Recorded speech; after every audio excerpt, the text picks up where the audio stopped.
Ustaya gətirmisən evə, usta işləyir, indi işin qutarıb pulun ver də. Niyə intizarı saxlayırsan adamı? Pulum indi yoxdur. Bəs bunu əvvəldən niyə fikirləşmirdin? Axı özdə başqa şeylər ala bilirsən.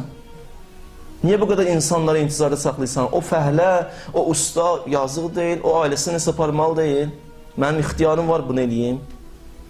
Yoxdur mənim ixtiyarım. Allah'a cavab verəcəm buna görə. O ki intizarda saxlayıb, gələ intizarda da qalsın. 40 ildən sonra cavab gəlir ki, yox, alınmadı, vermirik sizə. Bu birinci nidadır. İkinci nida, görür cənnət əhlindən bir şey çıxmadı. Üstur cəhənnəmdə mələklər ki var, qoruyucu mələklərdir. Gəlirlər, yalvarırlar. Deyirlər, bir dənə sözümüz var sənə. Mələklərə deyirlər, cəhənnəm əhli.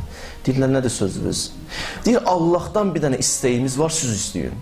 Deyir, nə istəyək? Yuxaffəf ənna yevmən minəl əzab. Demirəm,